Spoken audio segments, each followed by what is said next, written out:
Hey, family, God bless you, and welcome back to Fridays by the Fire. I am your host, Sandy Best Life Jones, and it's so good to be back with you again tonight. Listen, we have a brand new segment for you tonight, and uh, this one conjured up some emotions for me that I haven't felt in a really long time. And that's not a bad thing, it just is what it is. But I wanted to share what came up as I was praying and talking to friends, talking to those of you that send me messages in my inbox. I get messages all the time. Every time I have a segment of Fridays by the Fire or Girl Talk Sunday, you guys message me. You tell me what you liked. You tell me what resonated. You tell me what didn't really resonate, but you were glad that we had the conversation anyway. So I just want to tell you thank you. I want to say thank you to everyone who reaches out to me after a show just to give me feedback, to keep me encouraged, to remind me that the work I do is ministry. Because sometimes I feel like, who said you could be doing this? I get that way sometimes. And when I say that, people cannot believe that I feel that way. And I'm not going to say that I'm not a confident woman because I am. I'm confident in who I am. I'm confident in who God made me to be. I'm confident in the ministry that God has given me, whether it is one of my podcasts or the work that I do in my career or the ministry that He has given me in my family. I'm confident in those areas, but every now and then, a little bit of imposter syndrome creeps up and it tries to discourage me from continuing to do what I do. And then I get a message in my inbox from one of you. And it's the confirmation that I need to remind me that I am doing exactly what God called me to do. So thank you for that. Keep the messages coming. I appreciate it. Thank you to everyone who watches Girl Talk Sunday and Fridays by the Fire. So as you know, this is homecoming season for both shows. And when we say homecoming season, we mean that this is the season where we are going to get back to the basics. We're coming back to what we know to be true about ourselves. We're coming back to the healed version of ourselves because God has worked out the things in our lives that were keeping us feeling stuck. And remember, we're never really stuck. Stuck is a state of mind. We're either undecided or we've made a decision, but we're never really stuck. And so coming home just means that we finally understand that who we are as, first of all, human beings, and then as women is enough. If we never add another thing to our personal life resume, we are still enough. That's what coming home means. So tonight's segment of Fridays by the Fire is entitled Weary, Wounded, Sad, Come Home. Now, tonight isn't so much about fixing what's broken as it is about telling the truth about what's broken.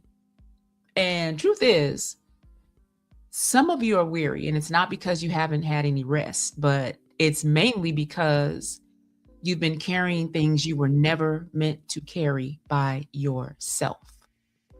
Some of you are wounded, and not in those typical obvious ways, but in those quiet places where disappointment can settle in and it just never leaves you. That feeling of disappointment, the heaviness of disappointment, it settles into your spirit and it just never leaves. And so you carry that thing around like a purse and you get used to carrying it.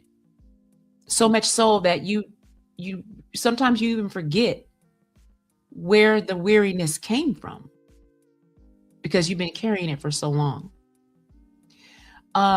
And then some of you are just straight up sad and you've been sad for months, maybe even years. No drama, no hysterics.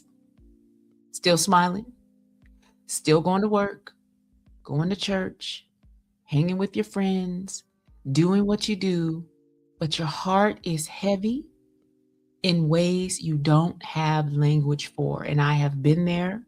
I know what that feels like, and I can recognize it in other people because I did it for years. Smiling, singing, going to work, going to church, taking care of my family, doing all the things that I felt I needed to do. But inside of me was a sadness that I couldn't put a name on. Inside of me was a weariness that really would only overtake me when I was trying to rest, go to sleep at night. And I just would cry in my pillow quietly. Inside of me was a woundedness that I'd been carrying since childhood and didn't even realize the feelings that I was having were because of wounds that hadn't been addressed or hadn't been healed in my childhood. Did not have a clue that's what the issue was. So tonight, if either of these descriptions are a part of who you are, if you're dealing with any of this, I don't have any instructions for you. I just have an invitation. Come home. Come home.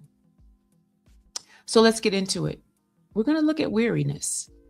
And first, I have to say that it doesn't always come from doing too much.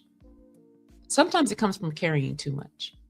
You're holding the family together as best you can, the best way you know how. You're keeping your own emotions in check because you want everybody to think that you have it all together and that you never have a moment where you want to completely fall apart. I get it. I've done it. I get it. So you're holding and you're keeping your emotions in check. You're holding faith when life keeps testing your faith. You're still holding on to faith. And then you got that silence thing going on because explaining stuff just feels like too much work. You don't even have the capacity or the energy or the desire to try to explain, especially if you're trying to explain to people who like you better when they misunderstand you. Like their goal in life, their mission in life is to misunderstand you. So the thought of having to explain something to these people yet again is too much. It's too much. Some of us are tired, and we're tired in places that sleep can't even reach. And we just keep telling ourselves, I'll rest when this season is over, when all of this is over. I'm going to take a vacation. I'm going to go lay on the beach. I'm going to read a book. I'm going to go to the spa. As soon as this situation that I'm in is over, then I'll go and I'll take care of myself. I'll exhale when all this stuff calms down. I'll slow down. But right now, I don't have a right to slow down. I can't slow down. I got to keep going. My kids need me. My husband needs me. My mama needs me. My friend needs me. My dog needs me, whoever it is. But I just want to tell you, weariness is a signal. I'm going to say that again. Weariness is a signal. It is your soul saying to you, I need somewhere safe to land this plane called life. That's what it is. And if you are there right now or you've ever been there, please put it in the comments so I know that I'm not out here alone. God has helped me heal the weariness that I carried around for a very, very long time. But I know there are women out there listening who have a constant feeling of, I don't know if I can go another day like this. It's a constant feeling. It never leaves you. That's a signal. It's a signal. Pay attention. Now, when we talk about wounds, they don't always come from some dramatic moment. Some wounds come from what didn't happen. So, that apology you never got, the protection you feel you were entitled to, but you did not get. Somebody that you thought would protect you left you out there fending for yourself. And that is a wound like no other. The love that was inconsistent. It was transactional. We talked about that last week. I had to give you something in order for you to give me the love that you should have been giving me freely without condition. Those promises that, they just quietly expire. You don't even know where they went. They were there one day and gone the next. But instead of healing, you adapted to all of that. You became strong in the midst of all of that. You became more independent in the midst of all of that, more self sufficient. You were over functioning. And it wasn't because you wanted to be, but because your survival required it. You had to become that way. And it's not because you were trying to be too much. You were just doing what you needed to do and what you knew to do to protect yourself emotionally, mentally, and even sometimes physically. And God is not offended by those parts of you that learned how to survive. But I'm here to tell you today, God is inviting you to stop surviving alone. He wants you to let him in on what you're facing, what you're dealing with, what you're looking at, what you've been carrying all those years, all these years. Those secret things that you haven't told anybody but him. He wants you to let him all the way in so he can begin to help you heal those areas of your life that up until now have just been between you and him. But it's taken a toll on your health, your mental health, your physical health. It's not becoming, it's become too much. You know it, and God knows it.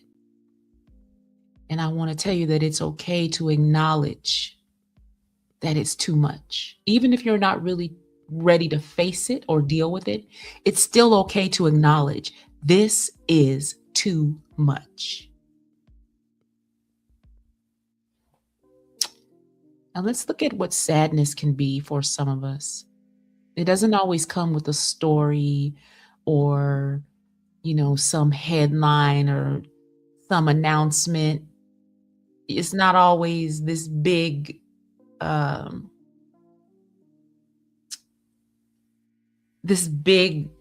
issue in your life that you want to talk to people about. Sometimes sadness just lingers from one situation to the next, to the next, to the next, from 1 year to the next, from 1 month to the next, to the next. You could be sad about what you thought your life would be like by now. You could be saying to yourself, I thought I'd be so much further ahead. I thought I'd be making this much money. I thought I'd be married by now. I thought I'd walk away from this toxic marriage by now. I thought I would be able and strong enough to let go of this friendship that is killing me by now. I thought my ability as a mother would have been able to help me help my child by now. Yeah. It's that thing in you that says, I thought I'd be so much further along by now. What am I doing wrong? How do I fix this? Some of you are sad about how you had about who you had to become to make it through your life. There are things that happen to us in life that change the trajectory of who we were meant to be. And so we have this sadness about who we had to become to survive the life that we've lived. And we are still that survival person, some of us.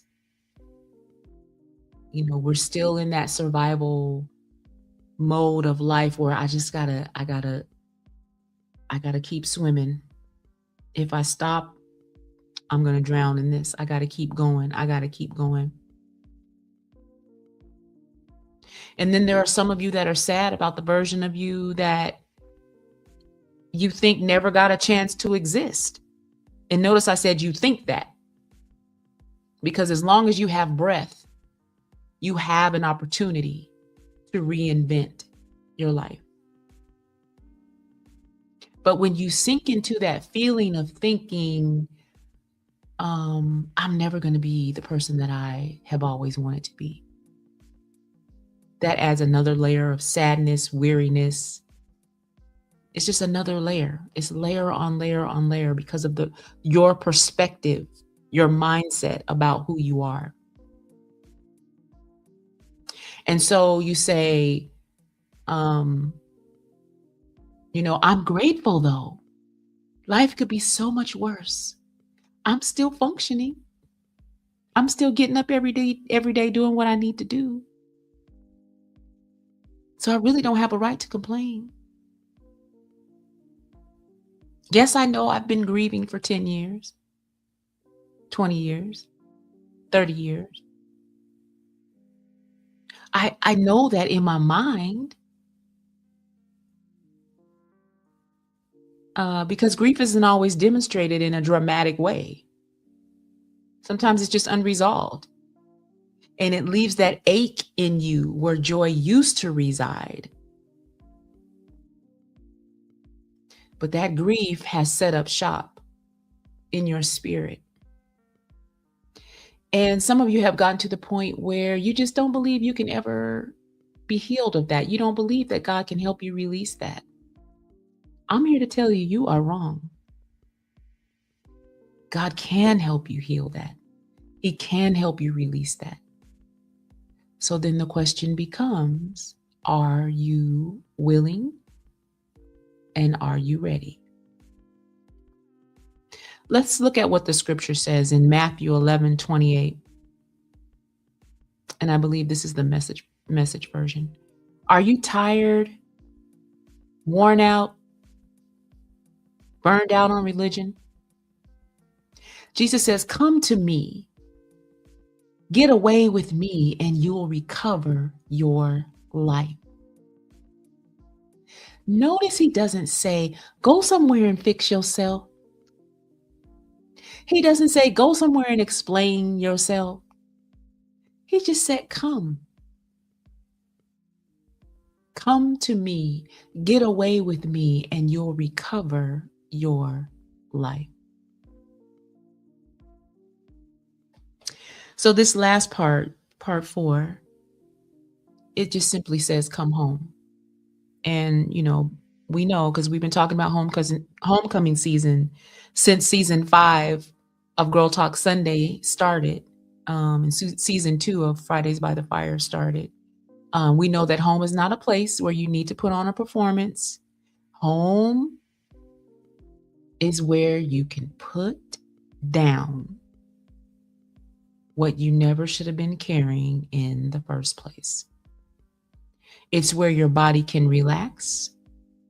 It's where the truth of who you are doesn't scare anybody.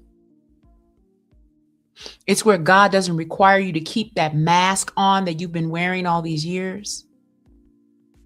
Home doesn't require that mask. When you get home from work, you know what we do, ladies.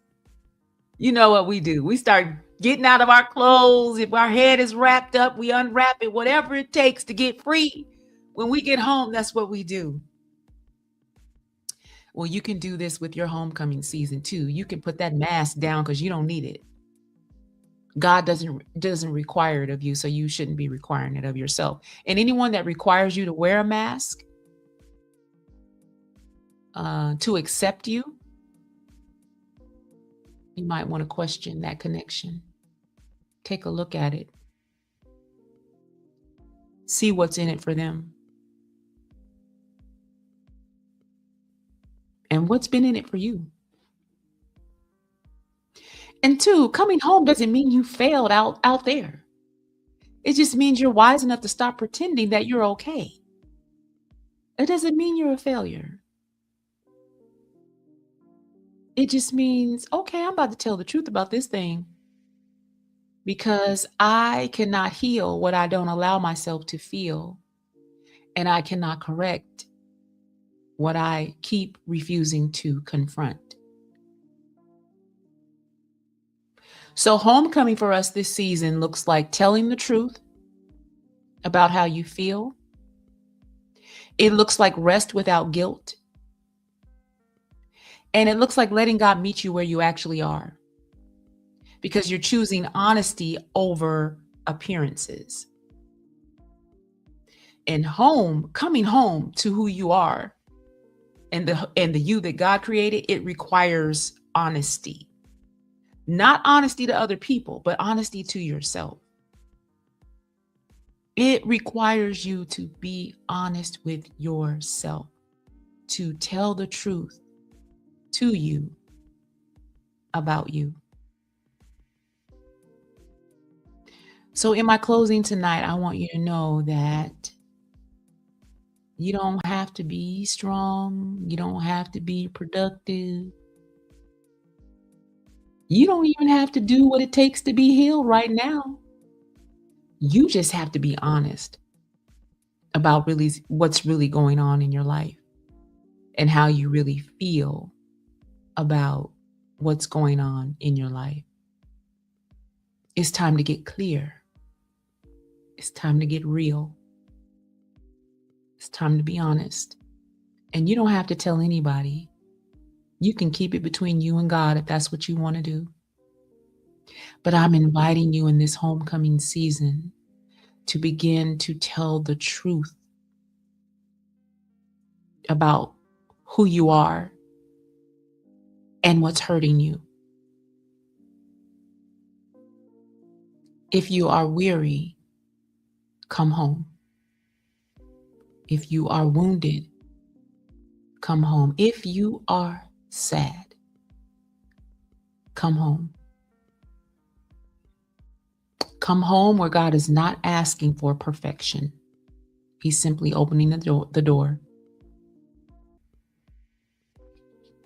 Fridays by the Fire will be here waiting for you where it's warm and where it's real.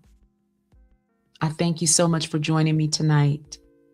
It has been a pleasure to share with you just my thoughts on what it looks like to be carrying around a sack of sadness and not knowing that you can just let it go and let it drop and begin to heal your life. All right. Again, thank you for joining me tonight for Fridays by the Fire. I'll see you next week where we're going to talk about how to train your faith. In the meantime, y'all be good. Good night and God bless.